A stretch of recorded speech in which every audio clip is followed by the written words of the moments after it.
নয়ন জলে কান্দি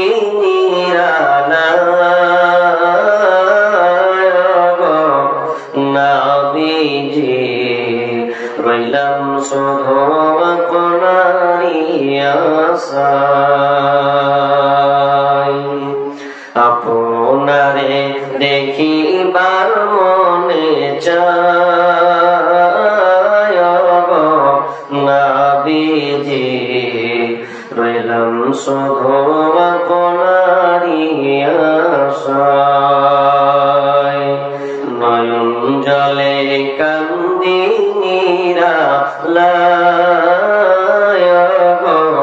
নবীজি রইলাম শুধু আপনারই আশায়। জীবন মরণে নবী আপনার শরণে, জীবন মরণে নবী আপনার শরণে। এতিম বলে আশ্রয় দিবা নবীজি রইলাম শুধু আপনারই আশায়। আপনারে দেখিবার মনে চায় নবীজি রইলাম শুধু আপনারই আশায়। সৃষ্টি কোলের সেরা আল্লাহ তাআলার পেয়ারা, সৃষ্টি কোলের সেরা আল্লাহ তাআলার পেয়ারা। পাঠাইলেন আরশে মুআল্লা নবীজি রইলাম শুধু আপনারই আশায়। আপনারে দেখিবার মনে চায় নবীজি রইলাম শুধু আপনারই আশায়। পাপের মধ্যে ডুবিয়া ভুলের বোঝা লইয়া, পাপের মধ্যে ডুবিয়া ভুলের বোঝা লইয়া। সাঁতারের গোল নাই পার নবীজি রইলাম শুধু আপনারই আশায়। আমারে নিবাইনি মদিনায় নবীজি রইলাম শুধু আপনারই আশায়। নয়ন জলে কান্দি নিরালায় নবীজি রইলাম শুধু আপনারই আশায়।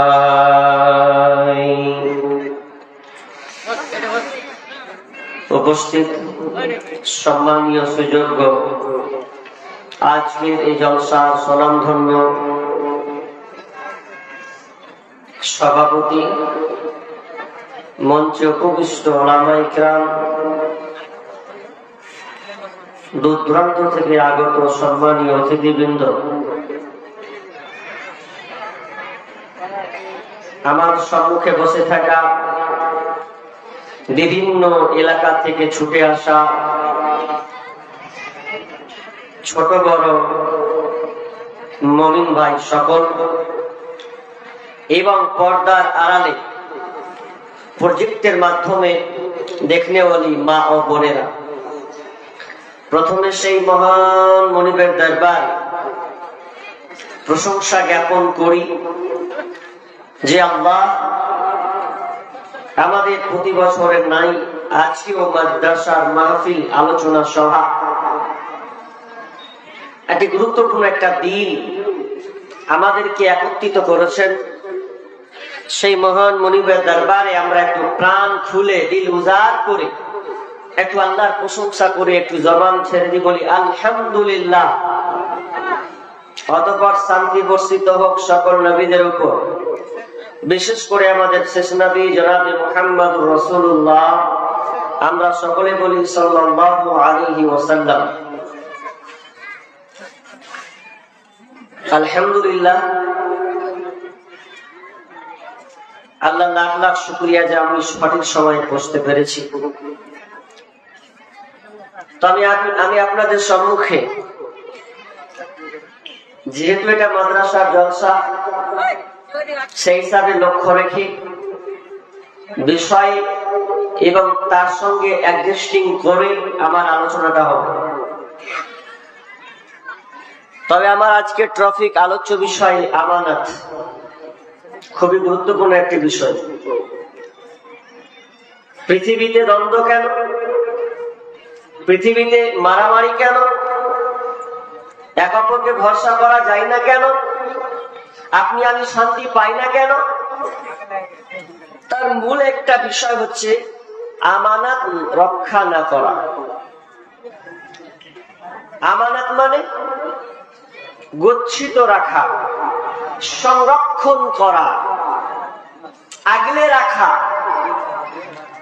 এই আমানত কোন দিকে যাবে? যার যেটা ডিউটি তার উপরে আমানত, যার যেটা চাকরি ওর উপরে ওটা আমানত, যার উপরে একটা বিশ্বস্ততা আছে ওটার উপরে তার আমানত, যার যেটা কর্তব্য দায়িত্ব ওটা তার উপরে তার আমানত। প্রত্যেকটা বিষয়ে আমানত জড়িত আছে। এমনকি আল আমানাতু ফিল কালাম, কথাটা পর্যন্ত হচ্ছে আমানত। আমি আপনি যে কথাটা বলছি, এই কথাটা হচ্ছে আমানত। আপনার ইচ্ছে মতন আপনি কথা বলতে পারেন না। যে কোনো কথা আপনাকে বলতে গেলে আগে আপনাকে ভাবতে হবে, নিয়ে আসতে হবে ব্রেনে যে আমি যে কথা বলছি তাহলে আমার এটা হচ্ছে আমার আমানত, এটা আমাকে যতটুকু প্রয়োজন ততটুকু আমাকে ব্যক্ত করতে হবে। পৃথিবীতে মানুষ অনেক বিভাজন আছে। আপনি মসজিদগুলো যান, মসজিদগুলোতে আপনি গিয়ে দেখেন, মাদ্রাসায় যান, মক্তবে যান, আপনি যেখানে যান না কেন, আপনি কোন লোকটাকে বিশ্বাস করেন বলেন তো? যে লোকটা 5 ওয়াক্ত নামাজ পড়ে, ওর মুখে দাঁড়িয়ে আছে, এর উপরে আপনি বিশ্বাস করতে পারছেন না, কারণ তার মধ্যে আমানত দাড়িটা নাই। তার মানে দাড়িওয়ালা মুসাল্লি দেখতে পাবেন, টুপিওয়ালা মুসাল্লি আছে, 5 ওয়াক্ত নামাজ পড়নেওয়ালা মুসাল্লি আছে, কিন্তু আমানতদার মুসলিম পাওয়া খুবই কষ্টকর। কাকে বিশ্বাস করবেন? যে লোকটা 5 ওয়াক্ত নামাজ পড়ে, আপনি ওকে মনে করছেন যে আমি একটা 10,000 টাকা ব্যাংকে ধরিয়ে দেব, এরপর আমি 1 মাস পর রিটার্ন নেব, তাও আপনি ভাবছেন যে ও দিলে পাবো কিনা। তার মানে ওর কাছে আপনি বিশ্বস্ততা রাখতে পারছেন না। তার আমানত কত গুরুত্বপূর্ণ একটা জিনিস। এই আমানত বিশ্ব নবীর কাছ থেকে শিখতে হবে। আল্লাহ কি বলেছেন আমাকে জানতে হবে। শুধু টুপিওয়ালা দাড়িওয়ালা মুসল্লি হলে হবে না, আমানতদার মুসলমান হতে হবে। এভাবে আল্লাহ সুবহানাহু ওয়া তাআলা কি বলছেন এটা আমাদেরকে জানতে হবে। কারণ আমরা মুমিন, ঈমানদার বিশ্বাস করি, কিন্তু আল্লাহ মুমিনদেরকে কি বলছেন, ঈমানদারকে কি বলছেন? বিসমিল্লাহির রহমানির রহিম। ইয়া আইয়ুহাল্লাযীনা আমানু লা তাখুনুল্লাহা ওয়ার রাসূলা। হে ঈমানদারেরা, তোমাদেরকে আমি বলি কান লাগাও। আল্লাহ সুবহানাহু ওয়া তাআলা ঈমানদারকে সম্বোধন করে বলছেন লা তাখুনুল্লাহা ওয়ার রাসূলা, তোমরা আল্লাহ এবং রাসূলের খেয়ানতি করবে না। আল্লাহ এবং তার রাসূল যেটা দিয়েছেন ওর বিরুদ্ধাচার, এক কথায় তোমরা খেয়ানতি কর্মকাণ্ড তোমরা করবে না। এবার আল্লাহ এবং তার রাসূলের খেয়ানত কি করে বলা হয়? মুফাসসিরিনগণ আয়াতের ব্যাখ্যা তাফসীর তারা করেছেন, আয়াত আমরা আল্লাহ এবং রাসূলের খেয়ানতি কিভাবে করি, কিভাবে আমরা খেয়ানতি করি।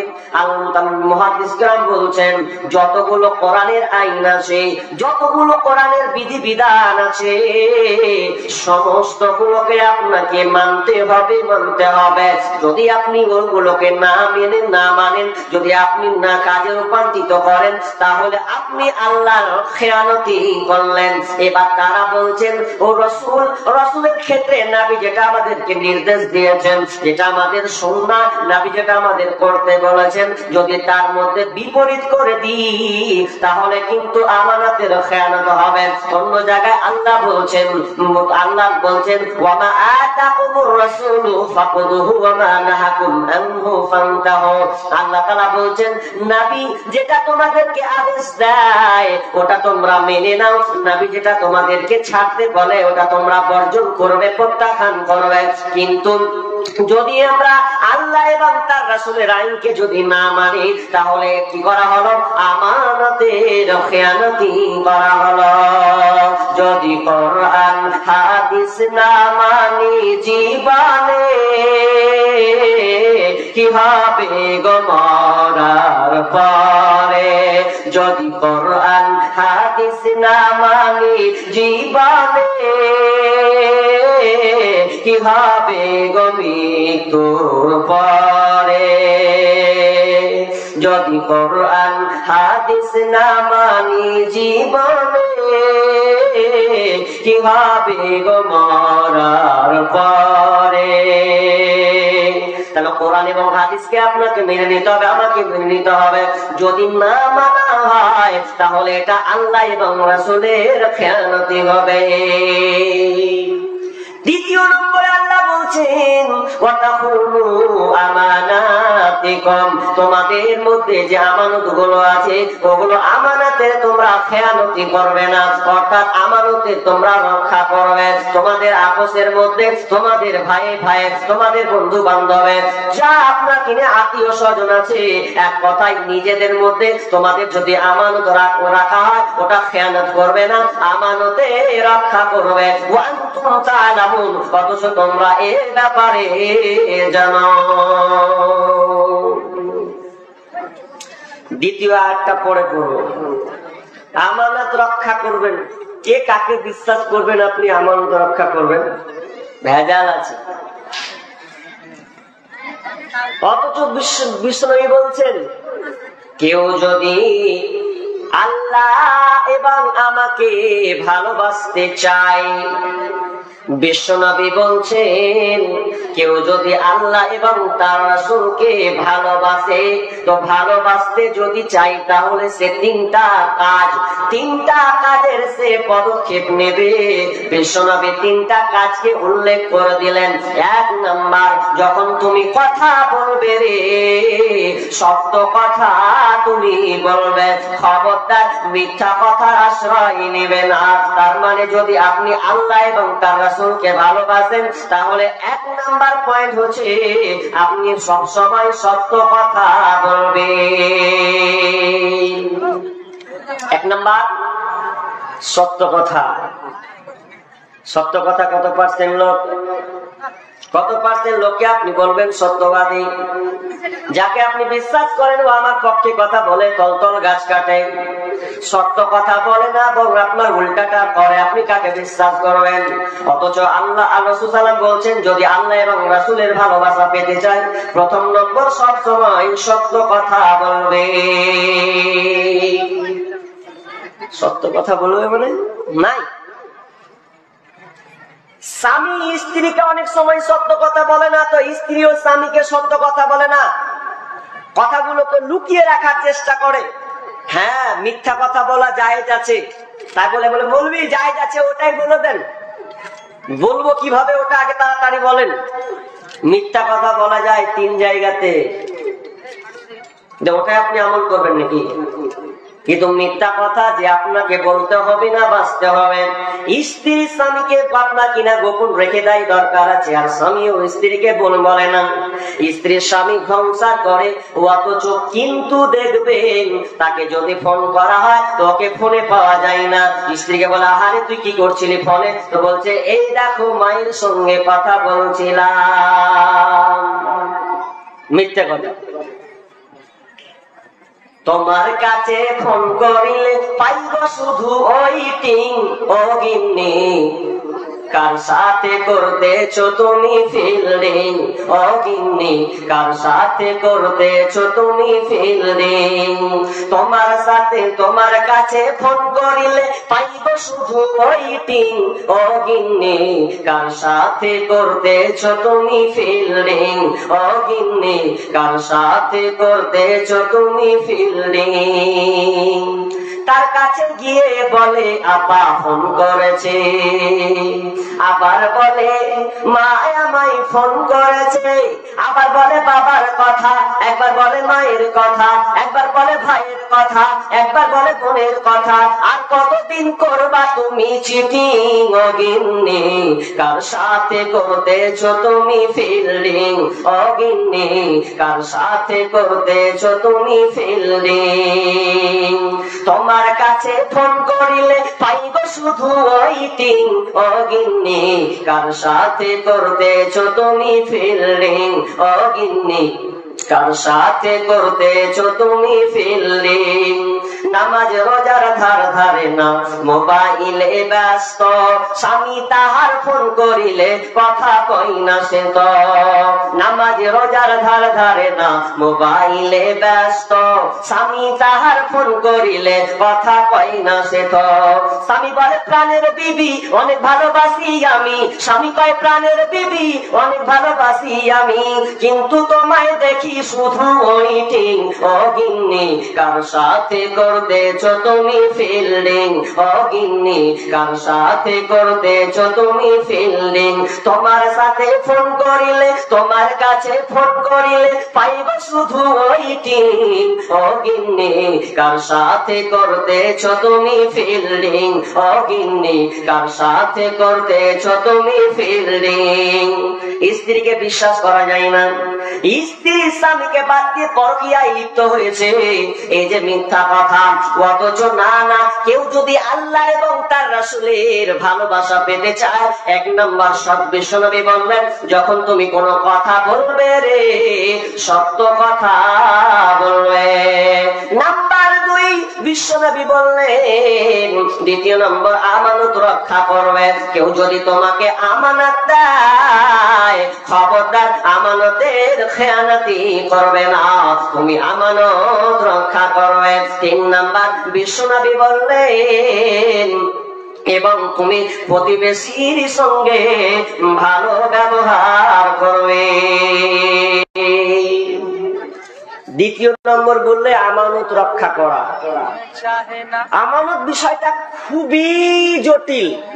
জটিল মানে বিশ্বনবী মসজিদে নববীতে তিনি সাহাবীদেরকে আপনার কিনা আলোচনায় মগ্ন আছেন, দার্সের মধ্যে রয়েছেন।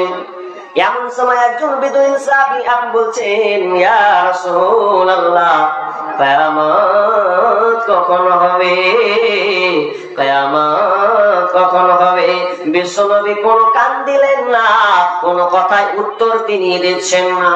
অনেকে বলছেন বিশ্বনবী মনে হয় কথাটা তার ভালো লাগেনি বিধায় উত্তর দেয়নি। আবার অনেকে বলছেন বিশ্বনবী হয়তো বুঝতে পারেনি, শুনতে পাননি, এই জন্য তিনি তার জবাবটা দেননি। কিছুক্ষণ পর বলছেন, ও কে ছিলে রে? কিয়ামত কখন হবে? তুমি প্রশ্নকারীটাকে বলেন, ইয়া রাসূলুল্লাহ, আমি আপনাকে প্রশ্ন করেছিলাম কিয়ামত কখন হবে। তখন বিশ্বনবী বললেন, ওরে প্রশ্নকারী, কিয়ামত কখন হবে জেনে নাও, যখন আমানত নষ্ট হবে। আমানত নষ্ট হবে তখন তুমি জেনে নাও কিয়ামত খুব কাছাকাছি চলে এসেছে, কিয়ামত সংঘটিত হবে। এবার লোকটি বুঝতে পারলো না আমানত কিভাবে নষ্ট হবে। আমানত কিভাবে নষ্ট হবে? বিশ্বনবী বললেন, যখন অযোগ্য ব্যক্তিকে নেতৃত্ব দেওয়া হবে, যে যোগ্য ব্যক্তি সে কিন্তু পাবে না, নেতৃত্ব চালাতে পাবে না, কিন্তু সে অযোগ্য ব্যক্তি, আপনার মাস্তান টাইপের লোক, গোল্ডা টাইপের লোক, তার ব্যবহার, তার আপনার কিনা আখলাক, তার চরিত্র এত নোংরা, ওই লোকটাকে আপনার নেতৃত্ব দেওয়া হবে, ও নেতৃত্বের গদিতে বসবে, নেতা হবে। তখন তোমরা জেনে নাও কিয়ামত সংঘটিত হবে। এটা একটা গেল। আমি খুব ব্যাখ্যা এখানে করবো না, সময় কম আছে তো চাচ্ছি না। 3 নাম্বার, প্রতিবেশীর সঙ্গে ভালো ব্যবহার করতে হবে। আমরা কেমন মুসলমান কিনা পাশের বাড়িকে আমরা ভালোভাবে দেখতে পারি না, দিন রাত শুধু চাচি চাচি ঝগড়া লাগাই। হাইরে ওদের ঝগড়া, কলের গোড়ায় ঝগড়া, লুঙ্গি চাপনা কিনা কাপড় ছেড়ে নিয়ে ঝগড়া শুরু করে। বুঝলো না তার ইজ্জতের আবরু ঢাকতে হবে, ঝগড়া শুধু করতে পেলে হয়। অনেক নানি চাচি আহারে খুঁজছে কখন কার সঙ্গে ঝগড়া করবো, একদম শরীরের গান আপনার কিনা কাপড়কে একদম কোমরে গুজে নামলো, একটা হাতে ঝাঁটা শুরু করলো, এবং ভ্যাদ ভ্যাদানি গাল শুরু হলো। আল্লাহ, ওদের গালি যদি একবার ফেসবুকে ছেড়ে দেন কি হাল হবে। কিন্তু বিশ্বনবী বলছেন না, যদি তুমি আল্লাহকে এবং রাসূলকে ভালোবাসতে চাও তাহলে প্রতিবেশীর সঙ্গে ভালো ব্যবহার করা লাগবে। বিশ্বনবী বলছেন, লা ইয়াদখুলুল জান্নাতা মান লা ইয়ামানু যারুহুল বাওয়াইকা। বিশ্বনবী বলছেন, ওই লোকেরা ওরা জান্নাতে যাবে না, ওরা কোনোদিন জান্নাতে প্রবেশ করবে না যারা তার হাত থেকে তার প্রতিবেশী নিরাপদ নয়, যার অন্যায় থেকে প্রতিবেশী নিরাপদ নয়, ওই প্রতিবেশী কোনদিন জান্নাতে যাবে না। এক কথায়, আপনি যদি ভালো হন তাহলে আপনার প্রতিবেশী ভালো থাকবে, এবং যদি আপনি খারাপ আচরণ করেন, প্রতিবেশীর সঙ্গে অন্যায় অশ্লীল ভাষার বাক্য যদি আপনি ব্যবহার করেন, তাহলে বিশ্বনবী বলছেন ও কোনদিন জান্নাতে যাবে না। একজন লোক এসে বলছে, ইয়া রাসূলুল্লাহ, একটা মেয়ে আছে, তো মেয়েটা নামাজ পড়ে, রোজা রাখে, দান সাদকা করে, সবকিছুই ভালো, কিন্তু ওর মুখের চোপাটা ভালো নয়। এই দিন রাত খালি ভ্যাট ভ্যাট ভ্যাট করে, অশান্ত আপনার কিনা প্রতিবেশীকে অশান্তি করে দেয়। যে ভালো পরিবার ও শান্তি পায় না, পাশের গাল গালাগালি শুনে শান্তি পায় না। তো বিশ্বনবী বলেন, তো ওই মেয়েটা জান্নাতে যাবে কিনা? মা বোন ভালো করে কান লাগান, আপনারা তো ঝগড়াতে খুব পারদর্শী, একবার কান লাগান। বিশ্বনবীকে বলা হলো, মেয়েটা নামাজ পড়ে, রোজা রাখে, দান সাদকা করে, পর্দা করে, কিন্তু তার মুখের ভাষা এত খারাপ যে প্রতিবেশী তার কথাতে অশান্তিতে থাকে, সবসময় গালিমন্দ করে। এবার বিশ্বনবী বললেন, ওই মেয়েটা জাহান্নামে যাবে, জাহান্নামে যাবে। এবার প্রশ্ন করা হলো, ইয়া রাসূলুল্লাহ, আরেকটা মেয়ে আছে, যেই মেয়েটা নামাজ পড়ে, রোজা রাখে, কিন্তু ওর মতন অত বেশি তাহাজ্জুদ রোজারি নয়, অত বেশি দান সাদকা করে না, একটা মধ্যবিত্ত পরিবারের মেয়ে, সেই মেয়েটা কি স্বাভাবিক হিসাবে থাকে, কিন্তু বিশ্বনবী গো, ওই মহিলার মুখের আপনার কিনা জবানটা এত সুন্দর যে সবাই তার ব্যবহারে মুগ্ধ হয়ে যাচ্ছে, সবাই তাকে ভালোবাসে, তার মুখের আপনার কিনা কথাবার্তাটা এত সুন্দর। বিশ্বনবী বলেন, তো ওই মেয়েটার হালাত কি হবে? তো বিশ্বনবী বলছেন, ওই মেয়েটা হবে জান্নাতে, ওই মেয়েটা জান্নাতে যাবে। তার মানে এই হাদিস দ্বারা আমরা বুঝতে পারলাম, আপনি যত তাহাজ্জুদ গুজারি হন না কেন, যদি আপনার মুখের ভাষা নোংরা হয়, বর্বর জঘন্য হয়, গালমন্দ ভাষা হয়, তাহলে আপনি জান্নাতে যাবেন না। যদি আপনি এনে আপনি কমজোরি থাকেন, কিন্তু আপনার নেগেটিভ পজিটিভ উভয়কে লক্ষ্য করেন, আপনার মুখের ভাষা যদি সুন্দর হয়, প্রতিবেশী যদি আপনাকে বলেন, না 1 নম্বর বাড়িওয়ালা, খুব সুন্দর বাড়িওয়ালা, এই বাড়িটার পরিবার খুব সুন্দর, সবাই যদি প্রশংসা করে, তার মানে আপনি ভালো প্রতিবেশী। তাহলে বিশ্বনবী বললেন, ওরা জান্নাতে যাবে। এটা গেল। এবার চলেন, আমানত বিষয় হচ্ছে আমার আমানত, আমানত রক্ষা করবেন। এবার মনে মনে ভাবছে, আহারে আমানত পেয়ে খুব অনেকে একবার আনন্দ ফুল্লাস উঠছে, আনন্দ, এত তার আনন্দ হচ্ছে যে বলার কথা নয়। বক্তব্য শুনতেই থাকুন, আওয়াজ বন্ধ করুন। কি বলছিলাম? আমানত। অনেকে সর্দার মরল আছে, আহা ও ভাবছে সর্দারি মরল পেয়েছি মানে বিশাল ব্যাপার রে বা ওটা আপনার জন্য বোঝা, বোঝা। কান লাগান, সর্দার মরল যারা আছেন কান লাগান।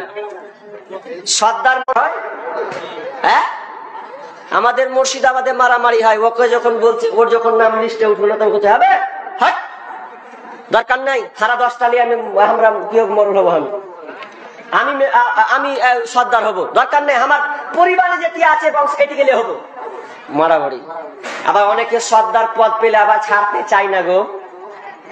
এক মালদার এক চাচাকে বলছে, চাচা বয়স তো অনেক হলো, শুতে পড়েছেন, উঠা উঠি করা যায় না, শুতে শুতে সব গল্প সারছেন, তো আপনি সর্দারের পদটা ছেড়ে দেন, কিছু লোককে দেন যারা দায়িত্ব করতে পারবে। তো বলছে বা, বলছে ওরে বা তোরা আমাকে এখানে রাখ, এখানে তো বেঁচে আছি, মরিনি, না করুন তো কি হবে, শুয়ে শুয়ে তোরাকে বলবো তোরা করবি। কত যে ওকে মিঠা লেগেছে, লোক বলছে ছাড়তে, তো বলছে ছাড়বো না, এখানে এখানে আমার দম বন্ধ হয়নি যে, তার মানে ওকে কত মজা লেগেছে। কিন্তু সর্দার মরো কান লাগাও, খবরদার এটা মনে করিও না যে ভালো পদ পেয়েছি, এটা তোমার ভালো পদ নয়, বরং তোমার জন্য এটা বোঝা, এটা তোমার জন্য খুব ভারী একটা বিষয়। ভালো লোক কোনোদিন সহজে এই পথকে বেছে নিবে না, বরং সে দূরে থাকার চেষ্টা করবে। নিজে তো পাপে থাকতে পারি না, আবার অনেক পাপ বোঝা নিয়ে আমি কিভাবে করব, কিভাবে নিব। তার মানে সর্দার মরল, আমি আপনাকে বুঝাতে চাচ্ছি, মেম্বার প্রধান কান লাগান, আমি আপনাকে বুঝাতে যাচ্ছি, যতটুকু আপনাকে দায়িত্ব অর্পণ করা হয়েছে, এই দায়িত্বটা কত কঠিন। গ্রামে যদি আপনাকে অসহায় থাকে, আপনি 3 বেলা মুখে তুলছেন, কিন্তু আপনার পার্শ্ববর্তী গ্রামে, আপনার কিনা এলাকার মধ্যে 5-6টা কিংবা 10টার পরে বাড়ি খেতে পায় না, যদি সে না খেয়ে অসহায় দিন কাটায়, তাহলে সর্দার মরল জেনে নাও, তোমাকে হিসাব কিন্তু বিচারের মাঠে লাগবে, লাগবে, লাগবে, লাগবে। যত সাহাবীরা আমিরুল মুমিনিন যারা ছিলেন, তারা কিন্তু ভয় করতেন, আমি নেতৃত্ব পেয়েছি, সেই 18 বর্গ মাইলের নেতৃত্ব। এই নেতৃত্ব পেতে গিয়ে যদি কোনো ভুল ত্রুটি গোপন হয়, তাহলে ওই প্রতিবেশীর, ওই আবার নাগরিকরা, সেদিন তো বিচারের মাঠে আমাকে প্রশ্ন করা হবে। সেই জন্য তারা কি করতেন, গভীর রাত্রিতে আপনার গোপনে গোপনে গোপনে দেওয়াল দেওয়াল, বাড়ি বাড়ি তারা কান লাগাতেন, কে কোন অসহায় আছে, কি অবস্থায় আছেন। তার মানে তাদের মধ্যে এটা বোঝা ছিল, ভয় ছিল, আমি নেতৃত্ব পেয়েছি, আমি দায়িত্ব পেয়েছি মানে আমি বড় হয়ে গেলাম, না না, বরং আমি বোঝার মধ্যে রয়েছে।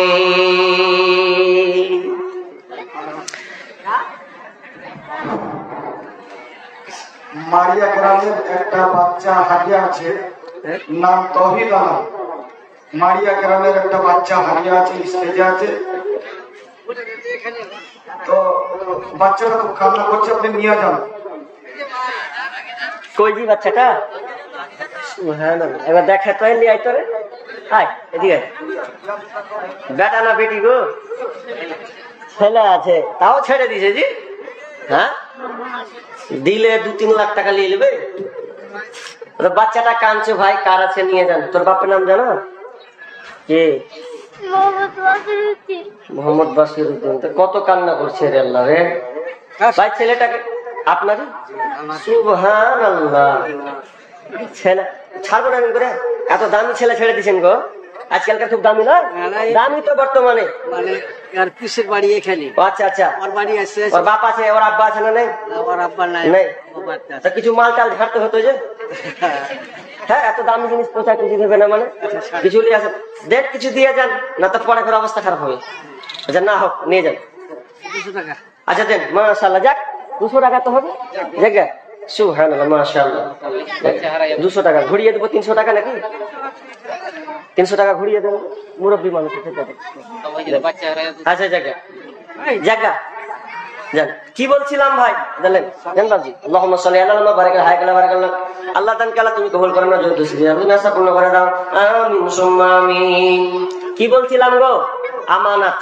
এবার কান লাগান, এদিকে কান লাগান। আমানত কত জটিল এটা আছে আপনাকে বলতে চাচ্ছি। তিরমিজির হাদিসে আমরা উল্লেখ করছি আপনাকে। কান লাগান বিশ্ব ভালো করে।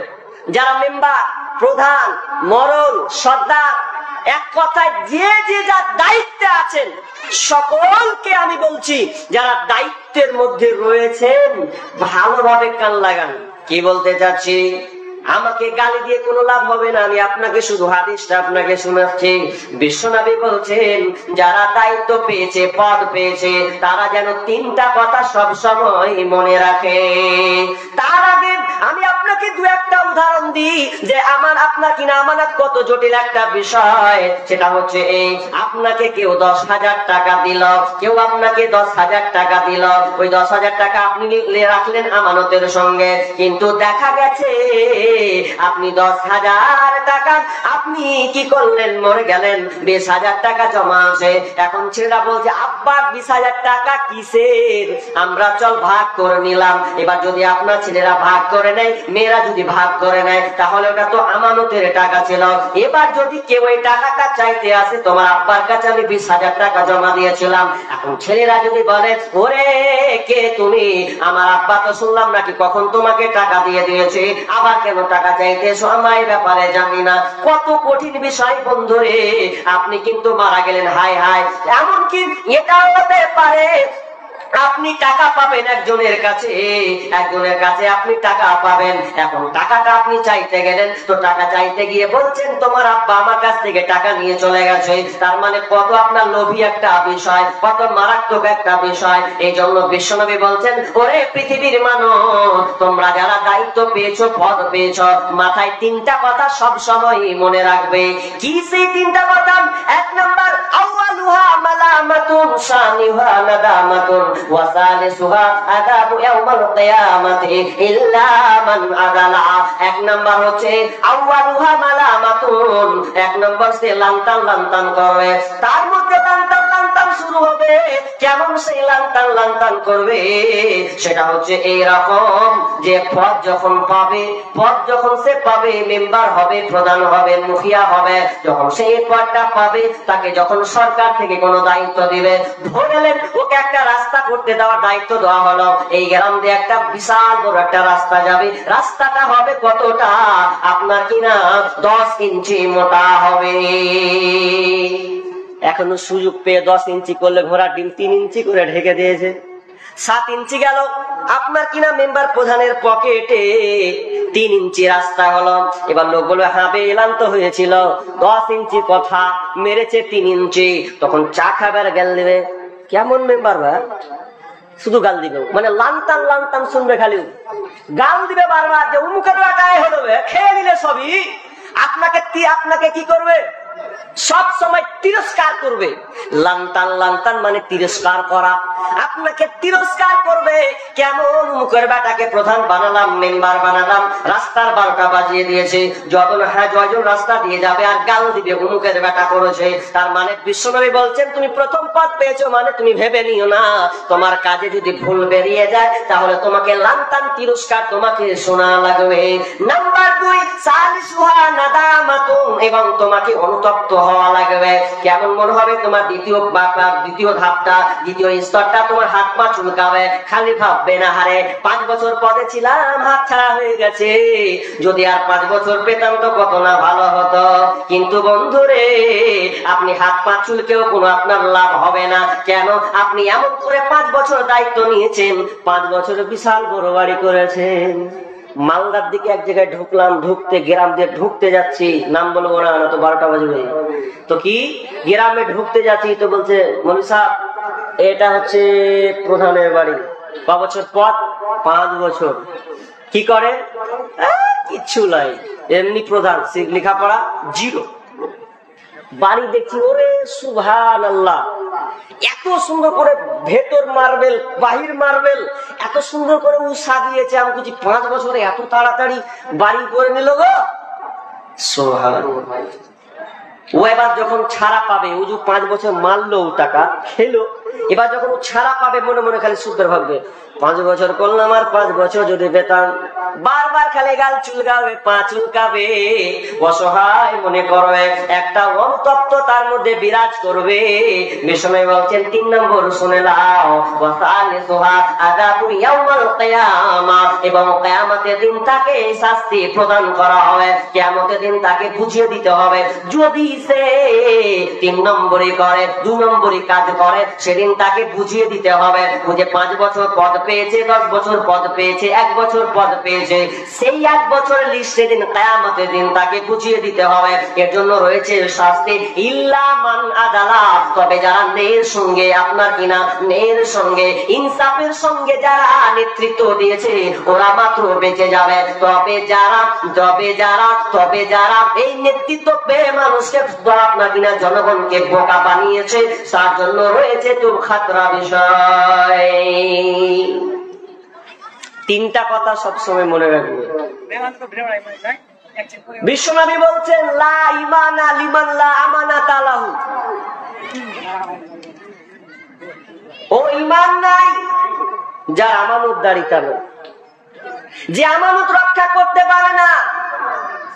হ্যাঁ গো, ধারগুলো দিতে গিয়ে পাওয়া যায় না কেন? আমানতদারিতা নেই। আপনি যাকে 10,000 টাকা দিবেন, 5,000 টাকা দিবেন, আপনি রিটার্ন পাবেন তো গাল চুলকেতে রিটার্ন পাবো কি? হ্যাঁ, খুব ভাবছেন। এবার টাকা চাইতে গিয়ে আপনি হতভম্ব হয়ে যাচ্ছেন। মানুষকে আর মানুষ মনে হয় না, কে আমানতদার। এই জন্য আমার একটা সঙ্গীত আছে,